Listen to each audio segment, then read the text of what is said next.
endorsed candidate, Mayor Annette Blackwell from Maple Heights, Ohio.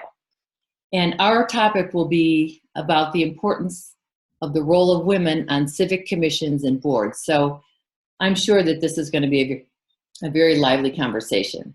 But first, I'm going to take just a minute to talk to you about the Matriots. The Matriots is a nonpartisan political action committee serving the entire state of Ohio, based in Columbus. The Matriots was founded after 6 women from Central Ohio participated in the Women's March in January 2017. Remember that day? Wow. Well, these marchers came away from the event inspired to take action. They envisioned creating a force that worked to elect more women to public office in Ohio, to support economic justice, and to address our country's political stalemate. And that force became the Matriots. The mission of the Matriots is simple: elect more women to public office in Ohio at all levels of government. And that goal is big and bold. By 2028, the Matriots want women to hold at least 50% of elected offices throughout the state. Currently, we're at 29%. So we have a ways to go, but let me tell you, the needle is moving. So today we're going to talk about how we really believe collaboration with like-minded organizations supporting women can help make the advances of all women in Ohio exponential, and how when we work together to get more political women at the table, our collective voice becomes louder, stronger, and more sustainable. So, without further ado, I want to introduce our participants, or our panelists, and I want to thank all of you for joining in. Let's start with Meghan Cummings, Executive Director of the Women's Fund of the Greater Cincinnati Foundation. Wow, Meghan is amazing. A dynamic, powerful leader of an organization that is changing the game for women, using research and data as foundational elements for progress. So Meghan, tell us what you want us to know about you and the Women's Fund and the research that you're going to reference today. Yeah, sure. Well, thank you so much for having me, Myrita. And just a side note, Myrita actually served on our leadership council for the Women's Fund. I think she was leaving the council just as I was coming on board 9 years ago. So we just appreciate all the ways you've shaped the Women's Fund over the years. And it's so great that you're with a like-minded organization now. So thanks, Myrita. So as Myrita said, my name is Meghan Cummings. I'm the Executive Director of the Women's Fund. We are part of the Greater Cincinnati Foundation, and we serve Southwestern Ohio, just one county in Southeastern Indiana and Northern Kentucky. And the Women's Fund, our mission is to ensure the economic self-sufficiency of women in our area. And we really do that on a systems level. So instead of providing programs to women individually, we're really looking at the ecosystem that supports women, the laws, the policies, the practices that kind of make it or break it for women in our area. So we're really involved in that. A lot of our work is about research. Everything we do is founded with research, starting with our Pulse study that came out in 2005. And then we take that research, and it's more than just research. It needs to be actionable. So we don't want an old report gathering dust on the shelf. We really want to take that research and inspire people to action with that. So it's all about applied research. And finally, the third piece of what we do is systems change. How do we make good, effective policy change based on what we've found with our research and how we inspire the community to take that research? So those are the 3 big things we work on. One of the programs that we started about 2 years ago is a program called Appointed, and it's an initiative we have to get more women at civic board and commission seats around our area. This is an idea that was inspired by the Women's Fund in Kansas City. And they took a look at, how many women were represented on these civic boards and commissions. And just so we're all familiar with the terminology here, we might be familiar with nonprofit boards or corporate boards. Civic boards are boards that work in our communities. They're public entities in which the members are appointed, often by an elected official. So you might know these, the zoning commission and the appeals board. There's boards for the library and mental health and pretty much anything in our community where critical decisions are being made, especially that have implications for the government or taxpayer money. There's a civic board that helps make decisions on those, so they're critical boards. So inspired by our friends in Kansas City, we looked at the composition of our own boards and commissions. As you know, women represent just over half of our population. Yet when we looked at the civic board seats, these 300 boards and commissions in our area, only 29% of those civic board seats were held by women in our area. And even further than that, we looked at the boards that were that had only men appointed by the elected officials or the governing bodies. And what we saw was about 32% of those boards had men only on them, 2% were female only. So we knew we had a long way to go. As Myrita said, they put a big goal out of how many women we want elected in Ohio, and we have a similar goal for our area and for these civic boards and commissions. We believe civic leadership should reflect the communities that they serve. That's not only with gender, but also race, ethnicity, etc. So we would love to see parity on these civic boards and commissions by the end of this decade. We looked very specifically at the 8 counties we serve at the Women's Fund, and these are some of the disparities we saw. So that top line there, those are civic board members. In our very best county that we serve, Butler County, there were 36% women serving on those civic boards and commissions. And the one county we serve in Indiana, you can see 93% of all the civic boards, of all the people serving on the civic boards were men in Dearborn County. So we just think there's a huge outage. We know women are thinking about different things. They lead in different ways. And the only way we can have effective decisions that reflect our whole community is to increase the gender diversity and racial diversity on these boards and commissions. So we created this appointed program. Well, I'm sure we'll talk about it more through other questions, but that's kind of just the high level of what we're doing at the Women's Fund around this issue. Thanks, Megan. And now Mayor Annette Blackwell of Maple Heights, Ohio. Talk about a rock star. Annette, your accomplishments are so numerous. We could spend the whole hour on that topic. Thank you. But let me just let our group know that on January 6, 2016, Annette was sworn in as the 16th mayor of the city of Maple Heights, first female, first African-American mayor in the 100-year history of the city.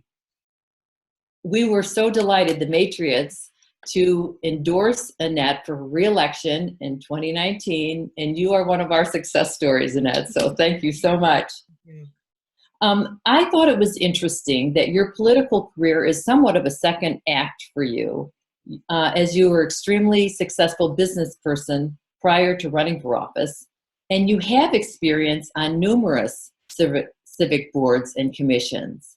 So as we were preparing for today, I was so excited to hear that this is really an important topic for you, and you will lend such insight to this topic. But tell us more about you and what you want us to know about Maple Heights. Thank you. Thank you for having me. And I'm extremely excited tonight. And thank you for all of you that took this evening. We're some of us in Cleveland, I said the second Seattle, we've got a sun out, but we're sitting in front of our computers. Maple Heights is a 15-minute drive from Cleveland, Metro Cleveland. It historically had been an Italian city, Italian, Slovenian, and Polish. And in the last, I'd say, decade, we're predominantly African American. As of the last census, we're about 71% African American. So the city changed, and with that, I lend that to the success I had in 2016. Came from a business background, worked at an accounting firm, Deloitte & Touche, and I worked at one of our biggest hospital systems, University Hospitals, working for, being the administrative coordinator for a pulmonologist and the president of primary care physician recruitment. So really had no background in politics. What I'll say that I think will resonate with some of you, and especially with kind of reading the Women's Fund briefing document, which was very nice, Megan. I really enjoyed reading that document, is I did not graduate to mayor. I did not spend some time on the zoning board. I wasn't on the Civil Service Commission. I wasn't on the audit committee. I didn't do the things, I didn't spend 2 terms on council. I ran for council in 2013 unsuccessfully. I got to the primary with the incumbent, my first time running, lost, and in 2015 was asked by the mayor, who was very impressed by the council race I ran, and said, I'm not going to run again. And he died 6 months after I won in 16, said, you should run for mayor. So the first time running for mayor, I won, and I won with 68% of the votes. And the second time I ran in 18 and 19, I won with 83% of the vote. So it wasn't a fluke, but I kind of crossed all lines, and the outsider became the mayor. People were looking for something different. Now, some people will say that Trump and I are very similar, that we have business backgrounds, we don't have any political background.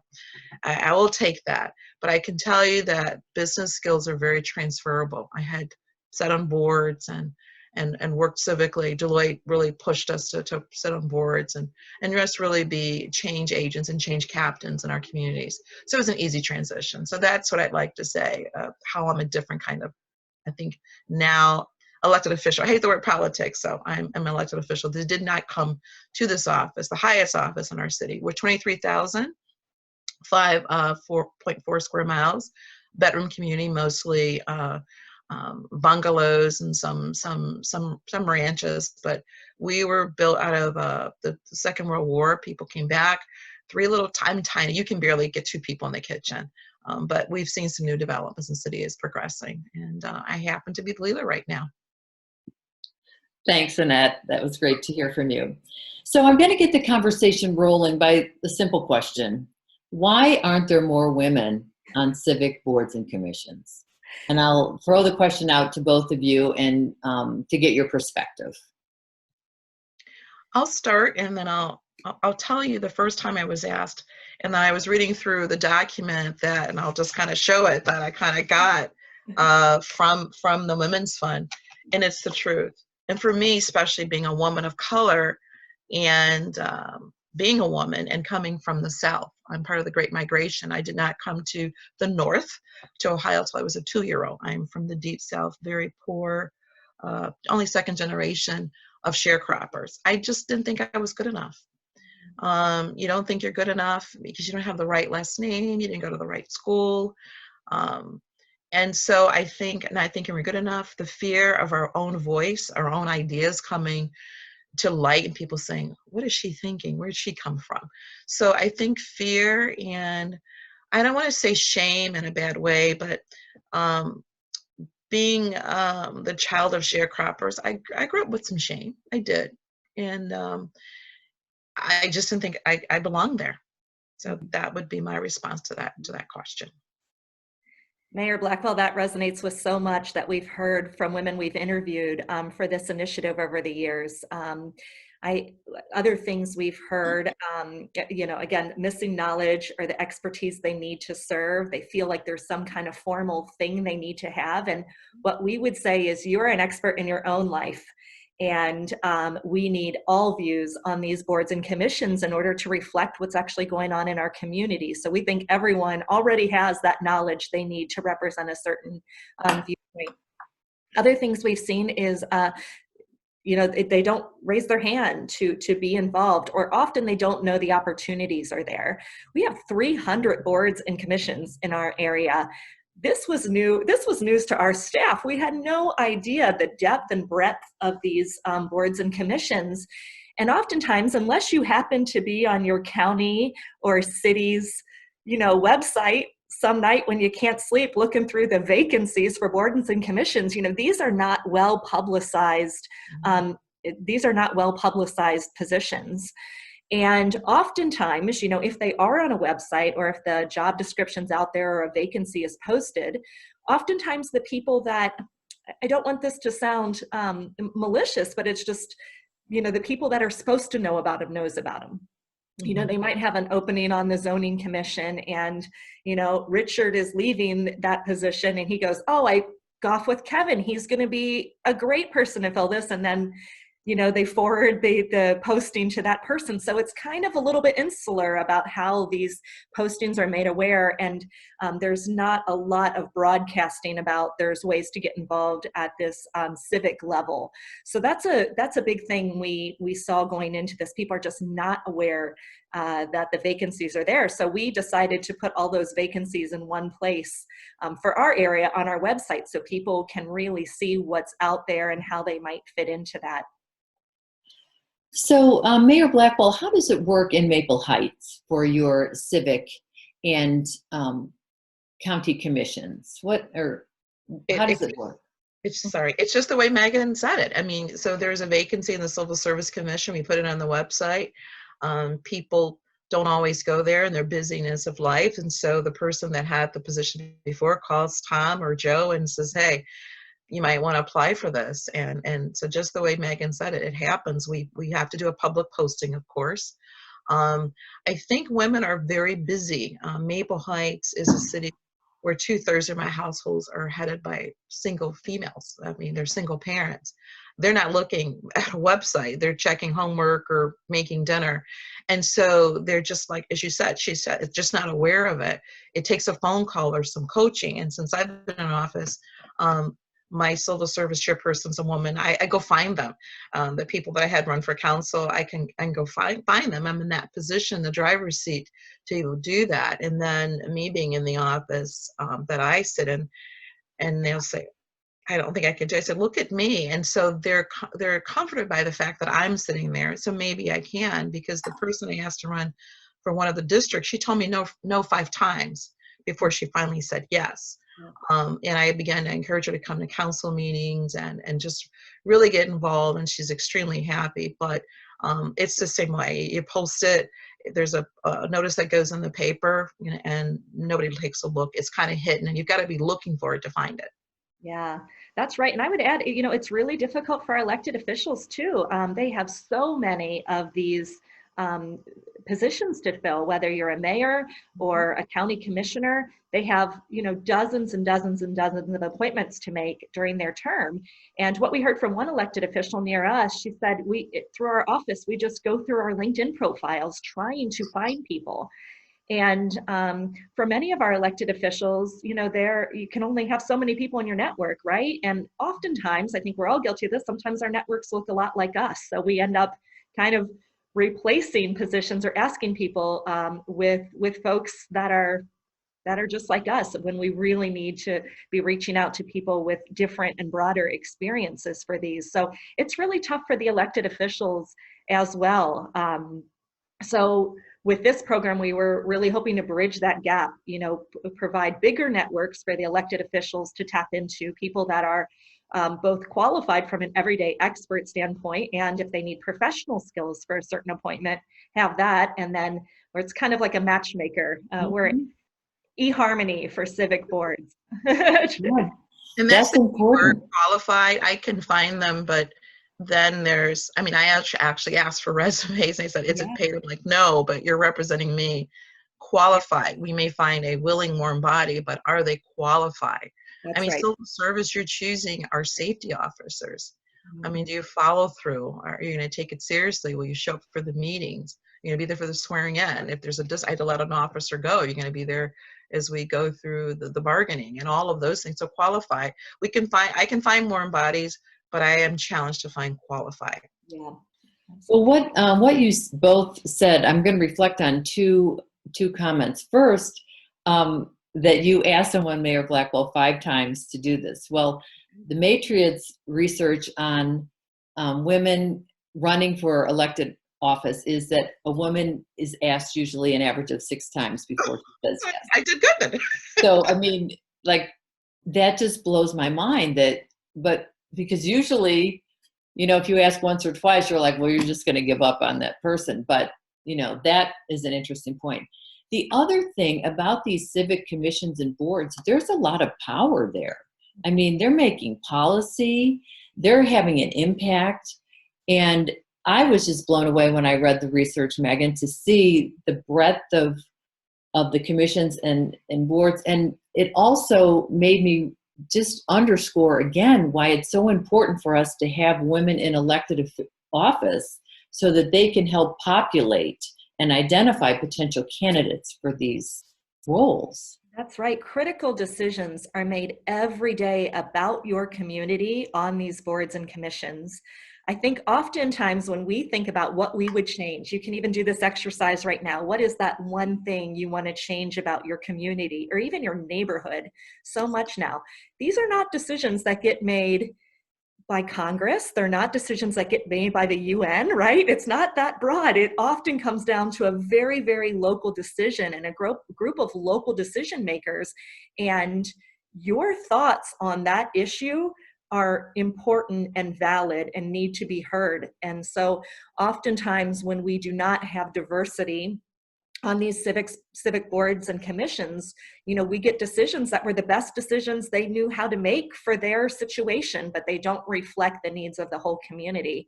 I'll give you one great example. There was an informal survey done for the city of Cincinnati, the folks that serve on the boards and commissions for the city of Cincinnati. Overwhelmingly, we have a gender ratio issue there, more men than women. Obviously, we do not have enough racial diversity on those boards and commissions.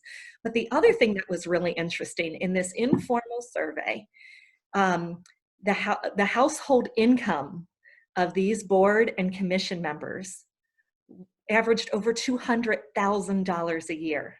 Mm-hmm.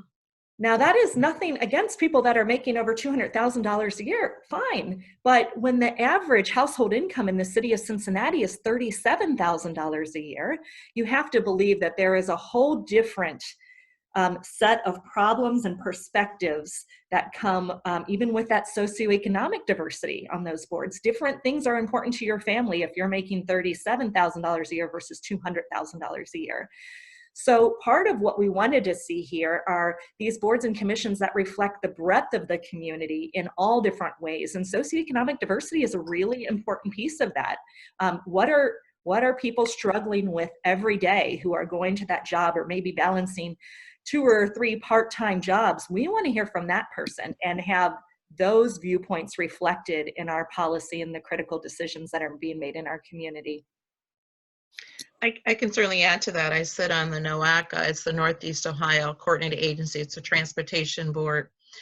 And I was actually appointed by the county executive. Shocked me. I had a phone call. But as I sit on that board, Meghan, I feel that. I'm angry a lot. I've had to graduate from being in a state of anger because I realize they're doing the best they can. But we talk about transportation and we talk about mass transportation. They don't take transportation. Yeah. They have no idea the challenges that a mom has to get up at 4 o'clock in the morning to drop the child off at daycare and then catch another bus to go to a suburban industrial park somewhere else. And then it stops at the center of town and they got to walk another 5 miles because there's no bus that goes down there. And I said it for like a year and nobody like really heard me, but I kept saying the same thing over and over again. And I could see like, oh, here she goes again. I mean, she's going to start talking about this again until I made it really, really real. So much so that I was named chair. I was vice chair. I was actually named chair this year, but I can tell you, had I not been on that board, I don't think they would have ever understood what that's like. It's dark outside, it's freezing cold, and a mom without a car who wants to work, she's first got the first bus ride is to get the child to the daycare. There's another bus ride to get to work. And then there's, depending on where the transit stop is, she may have to walk. And I said, why can't all the employers, some of them were saying, well, the biggest employer in my town, can't keep anyone. There's turnover. Well, you know why there's turnover? Because 6 months of that. And then they get off work and do the same thing again. And it's 7 o'clock. It's time to start all over again. it becomes overwhelming. And they were just saying, these people don't want to work. I'm like, well, that's not really it. But that voice, being able to share that experience, I began, even though I said it and I got on their nerves because I kept saying the same thing, I began to get through it. And they began to see what I was saying. It's not that people don't want to work. It's difficult to work. You know, the jobs are here and the people live here. No one kind of thought about that. And transportation spotty sometimes. A bus runs late and they get, you know, dinged for being tardy. Sometimes they're let go. There's so many issues with that. And when you're at the table, you can get those issues. That's right. Don't be afraid to be that skunk at the garden party. We often play that role, right? You just have to keep talking about it, even when it's uncomfortable, even when you've said it again, you have to keep saying it. And so that affirms also just the importance of having more than one voice at the table. Absolutely. I mean, because it's great to have one, but some people, when they're alone, are reluctant to speak up. That's right. And so being able to really garner, you know, more voices that are similar, it's louder, it's stronger, and it makes an impact. So, but we got to start with the one. So that's the starting point. So thank you for being the one in the example you provided, Mayor Blackwell. Thank you. And I'm going to go to the chat. We have a couple of questions. So Tammy Sullivan, Hi, Tammy.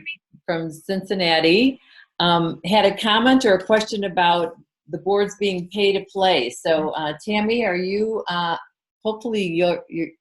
I unmuted. Thank you. Yeah. And thanks for being here, Tammy. Oh, it's so great to see everyone.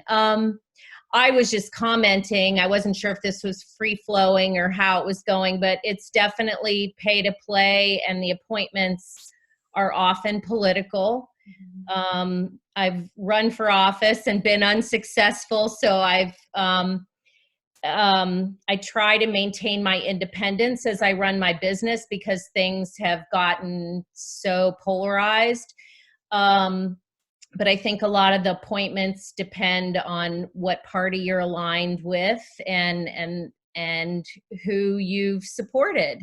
And it's the basis of the Matriots and why I'm a member and so committed to getting more women elected. I think we have to, as much as possible, be part of the circumstances where we are supporting candidates and part of that process as much as possible. Thanks, Tammy. So Annette or Meghan, do you have a reflection on the pay to play question or issue or? Yeah, sure. I mean, there are political, of course, politics plays into it. When we made the very intentional decision when we set up Appointed not to ask about political party. We are a bipartisan organization. We want more women, and especially women of color, to be on these boards and commissions. So we don't ask that. But of course, we know the elected officials are interested in that, right? I mean, we'd be crazy not to think that's part of it. But what we hope to do is really elevate new voices that they would be interested in considering that they do not know. So even this year, we're trying to increase the interaction virtually, albeit now, between elected officials and potential candidates that have experience and passion in certain areas that they need to appoint to. So we want to make more electeds comfortable with some new people. But of course, the politics are always going to play into it. And we have to make them comfortable about these candidates because, as Mayor Blackwell said, you know, it's a reflection of her reputation, who gets appointed. And, you know, God forbid there would be a really, decision or something that went awry from one of those decisions from someone she appointed. So they have to be very well vetted candidates, but we just hope to open up the pool to more people that are interested and get those electeds comfortable with new people. So I'm going to unmute Jocelyn. And you have a question for a great question. So go ahead, Jocelyn. I do. One of the things that I know happens not only with boards and commissions and that sort of thing, but in corporate America, where I spent 50 years, a lot of important things happen during the middle of the day. Mm-hmm. Let's have a long lunch. Let's, you know, grab something over at so-and-so. Let's meet in so-and-so's conference room, you know. If you're working a job that's not going to let you flit off, hop in a cab and go somewhere for this meeting, which I think a lot of women are in that position, how are you going to participate? And so my question is, are the boards aware that how they meet, when they meet, has a lot to do with getting women to participate? And if not, is there any way to influence them to understand getting people in the room is not as easy for everyone? It's a great question. You know, it was interesting when we started Appointed, we really started on one end of the equation, which was getting more women aware of these and trained and to apply for them.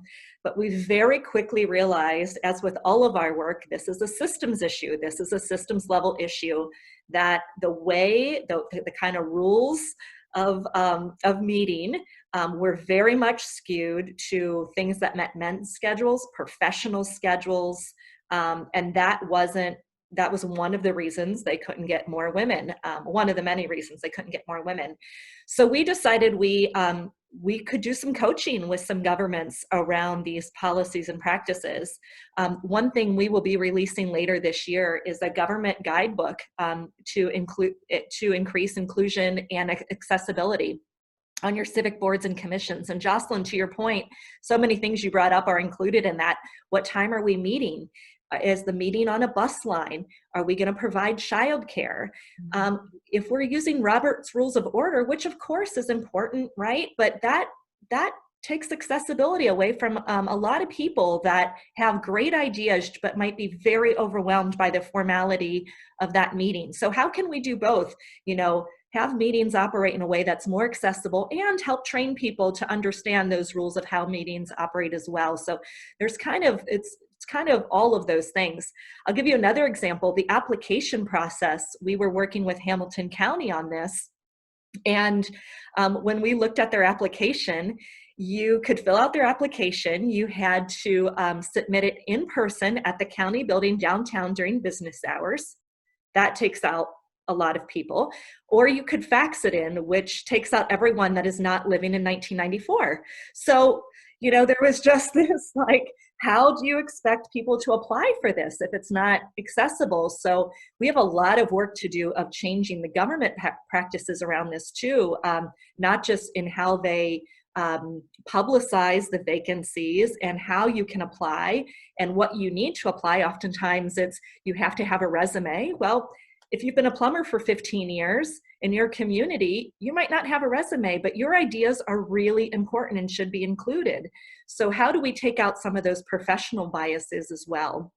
So we're going to be releasing this later this year. I'm sure we'll share it with the Matriots as well. It's something that can be used in any community. It's geographically agnostic. And it really helps governments become aware of these policies that might have an unintended consequence around accessibility and inclusion. That's a great question, Jocelyn. Thank you. That's a great answer. Thanks, Megan. Yeah. So maybe we can learn something too from us all being quarantined, utilizing technology. So if meetings are during the day, perhaps participants, you know, might be able to take, you know, some time using technology, or maybe there's a way that can be expanded. But, you know, those are what you identified, Jocelyn, are real barriers to participation that need to be, you know, addressed for sure.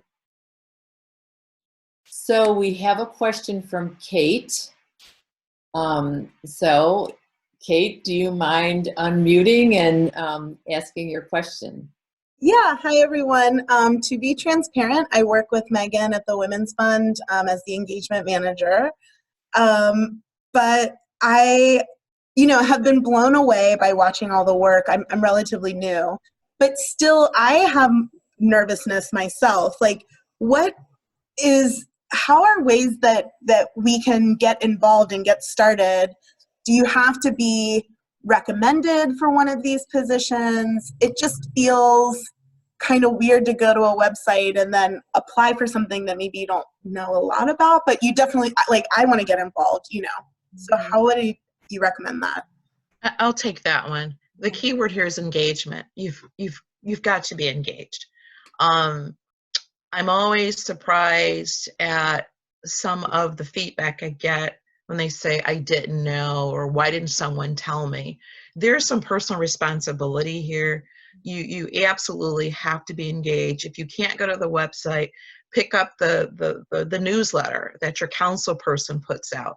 Ours is the neighborhood news, the local newspaper, because some of these things are publicly listed. And find out and make friends with people you're interested in what they're doing. I can tell you my mentors have all been white men. That's my truth. I did not have Black female mentors. I should have, you would have thought, but they were all white men.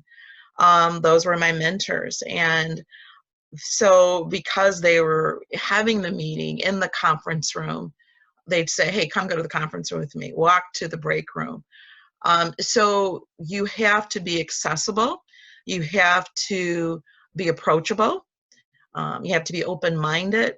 You have to listen more than you talk, because when you're listening, you can hear things and you can say, hey, I heard you say, can you tell me more about that? But you've got to do the work. I think what I've found, the myth is that somehow we should all be involved and so they should come and get us. They should, but that's probably not the way it's going to happen. You have to put yourself out there. But start with listening and make friends with people that you're interested in knowing what they're doing. You'll be surprised how much people want to talk about themselves. They'll tell you what they're doing. And to either further to share with you how wonderful they are, they'll actually, well, go to this meeting with me because they want to show you how wonderful they are. But you have got to do the work. Thank you so much. That's great advice. Only thing I add, if for those of you joining from Southwest Ohio, it's really easy to get involved and appointed, and it's a very quick application. You just say what you tell us about you and what you're passionate about, and what your if you have professional credentials, tell us what those are, because some boards are very specific. They need an architect or a lawyer, etc. And then as we have vacancies, we push out that list to the people that meet those qualifications in our database and say, hey, this opportunity is available and we can help you with that application if you need it. If you're not in Southwest Ohio, do what Mayor Blackwell says, and in Southwest Ohio too. Raise your hand, get involved, see what things you care about that you want to make a difference on. Many of our counties, especially our more rural counties, they have an ongoing application process for all of these boards and commissions. You fill out the application or send your resume in, and they kind of keep it on file for positions that might come available, so you can take that step today. Check your county, your city, any municipality you belong to, and see how to get involved in those areas. And oftentimes there's just kind of a rolling application process for that. It gets a little bit more formal, and I think in our bigger city centers and counties, but there's a way for everyone to learn more and get involved right now. Thank you so much. We have another question, so I really appreciate the engagement of our participants. Natasha, you have a question. So if you want to unmute. Yes, there I go. Thank you so much for hosting this. I'm really excited to be here. And just really quickly, I want to mention that I am a product of the Appointed program. Yay! It works, ladies. It works. So I was appointed to my first board December 2019, the Community Development Advisory Committee in Hampton County. And to Kay point, I just want to let you know that Holly Hankinson, she was really great. I kind of had the bubble guts before I filled my application out, and I called her and she just kind of made it personable. She was very relatable, and she just kind of put that human touch on it, and I turned in my application and I got my appointment letter in the mail. So they have people that will support you and talk to you. So Appointed Women Funds of Greater Cincinnati, all thumbs up. Wow. Natasha, I'm so Thank happy you, for you. Natasha. Absolutely. Holly is our advocacy director who leads Appointed, and she has just done such a phenomenal job with it. But Natasha, it is great. Congratulations on your appointment. Thank you. I can't wait to hear how you're going to continue contributing to our area. I'm so happy to hear that. Absolutely, You know, absolutely. that was, Thank you all for the work that you do. I am a fan. I love it. Oh, thanks. My question was to Mayor Blackwell. You mentioned that one of your challenges was finding qualified women. Can you just kind of elaborate on what that qualification consists of, or what it looks like in your opinion? It's the ability to communicate. The biggest is to be able to communicate vocally and written. There's a lot of writing sometimes as you're looking at policy. You may have to write an opinion. You may send an email out if you end up being a chair. And so really the inability to write, being knowledgeable of social media platforms, although we're in a new era right now with COVID-19, but if it's Twitter, Instagram, understanding what the social mediums are, so you can contribute and you can communicate. But really, I often have to help. I do a lot of writing to help them. It's just there's just no way around being able to put together formal communication, phone etiquette, being able to handle a phone call, again, all under the umbrella of communication, written, verbal, telecommunication, social media, the inability to just really communicate effectively. The chair, the Civil Service Commission chair, beautiful woman, she never sent out one memo. She never set up a phone call. I mean, both chiefs wanted me to unseat her. I did not unseat her. I sat down with both the police and fire chief and her, and I reiterated what the expectations were. And she just really struggled with communication. So I am working with her along with the law director to help her with her communication skills. You've got to be able to communicate, written, orally. You've got to find the way to do that. And that's been a challenge. And they always say, well, you just do it. I can't just do it for them. Right. That diminishes them. I am making appointments so that they can, like as you have, grow in that position. So the easiest, you just do it. And I get that a lot. There's only so many hats I can wear. Okay. And would you agree that maybe like a first step or along the way, I know this is ongoing, but your self-mastery, your personal and professional development is kind of in a nutshell what I think I hear you're saying here? Right. And you have to be honest with yourself. When you apply for a position, look over the requirements, the qualifications. Can you do that? Some people have natural talent. Some people are just naturally extroverted and they speak very well. They can communicate well. They're organized.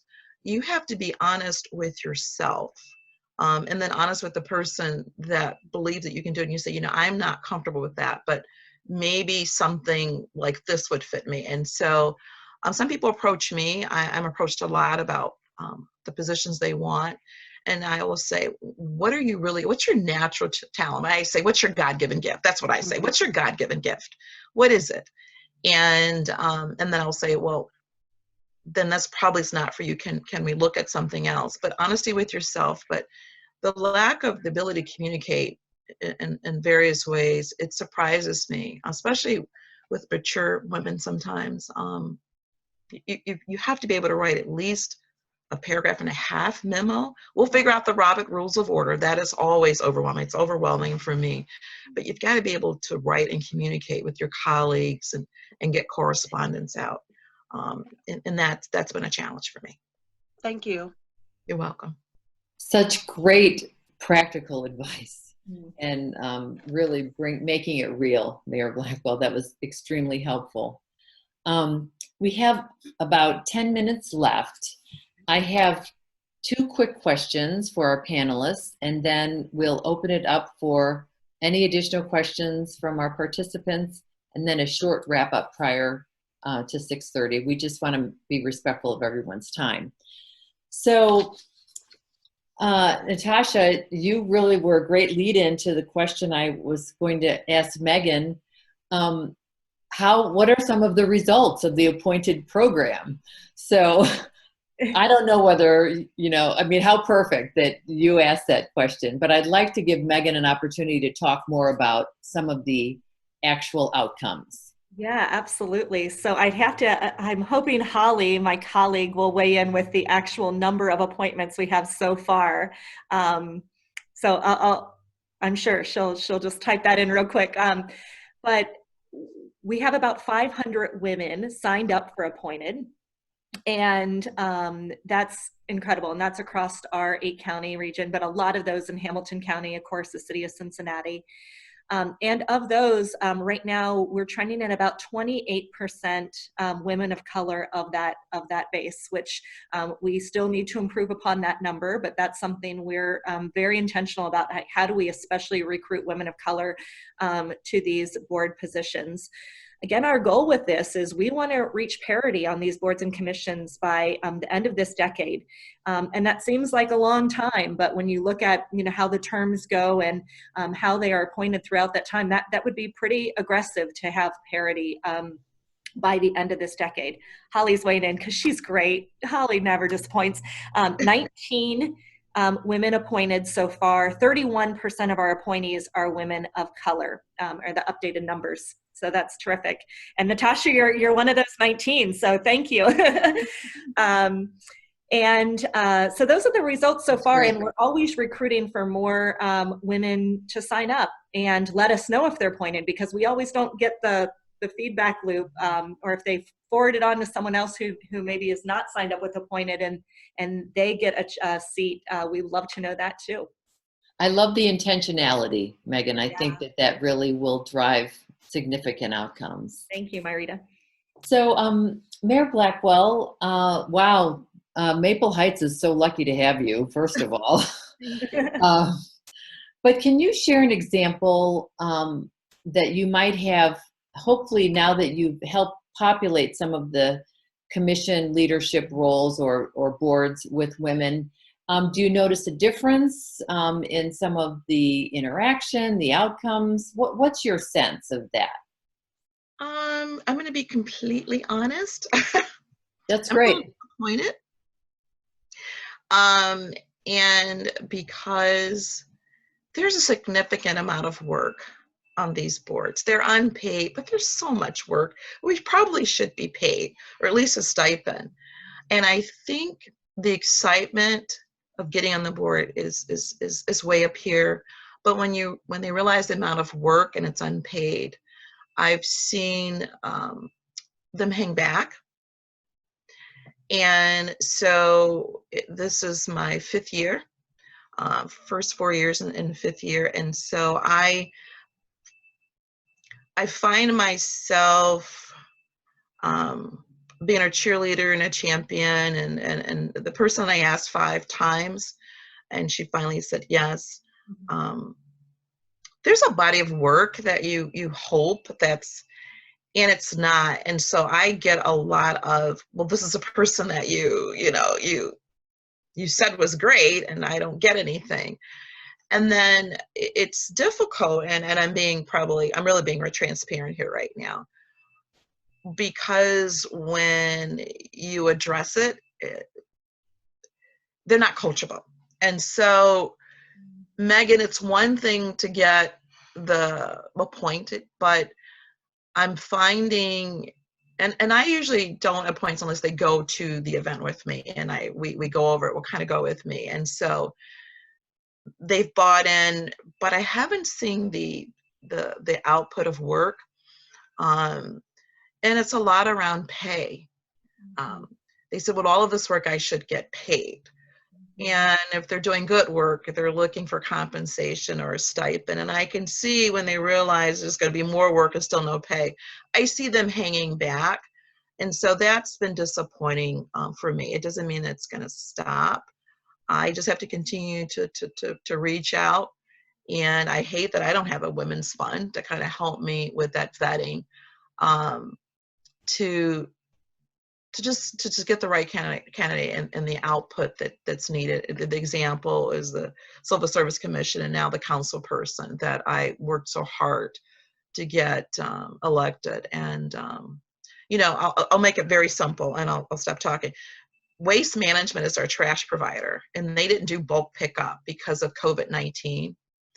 And we're 23,000. Each council person has about 3,000 people.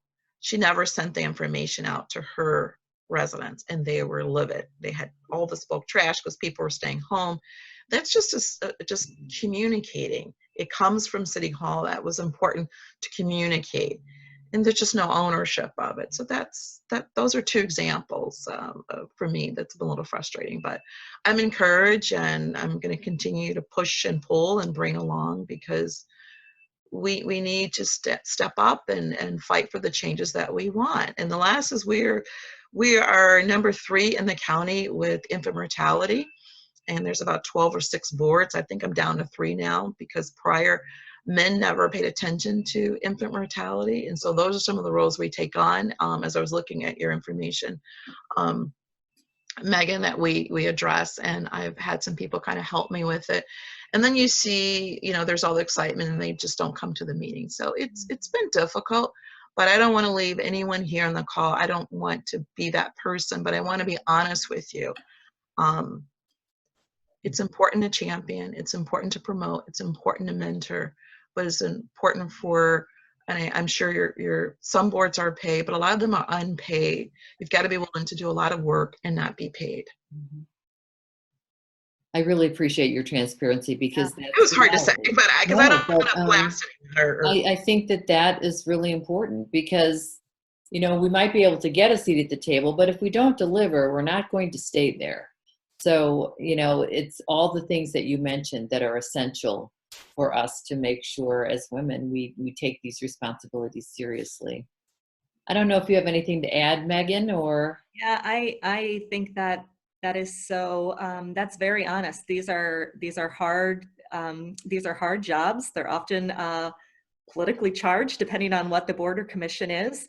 They're a lot of work, and to bring this up, this is kind of this awful reality we deal with, that if we're the first of whatever at the table and we're not able to deliver, doesn't that legacy go down to the next person, oh, well, we tried that once and she didn't work out? And absolutely. And I'm sure I can't speak for people of color. I would guess that is an issue with people of color as well. And so that's tough. That's another layer that other people wouldn't have to deal with. I'm sure the white man would be like, oh, remember we had that white man that one time, and didn't work out. So I mean, that's just, they don't have that same qualification level on them as everyone else, as far as having to represent their whole gender or their whole race all the time. So I think that's very true. And one of the things Holly talks about in our training, how important it is to pick an issue that you are passionate about. If you don't give a crap about zoning, don't go on the zoning board, right? It's going to be really, really boring for you. But if you've dealt with a mental health issue, or a family member has dealt with a mental health issue, and you've lived and breathed that, and you really care about change in that area, apply for the mental health board, because that passion often gives you a lot of energy to kind of push through those things that may not be as sexy day to day, because you care about making change in that area. So really try to align your passions with the board you want to serve on, and that might give you a little bit, more grit to go the distance when things get hard. So I'm going to take a moment to wrap up. The time flew by, so it's already 6:27.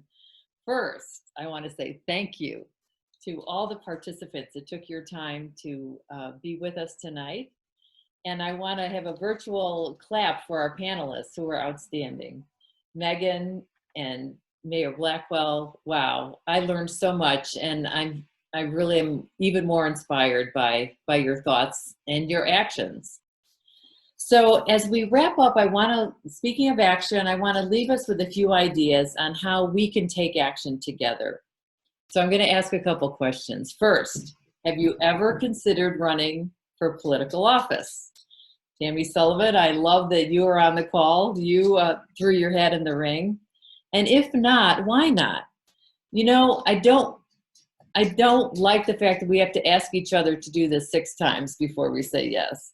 But if that's the case, consider this an official ask. So now it's only 5 more times.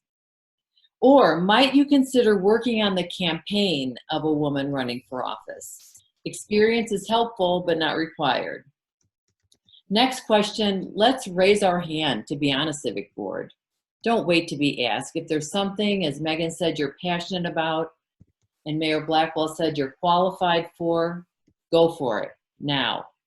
Or if you're on a civic board already, recruit another woman.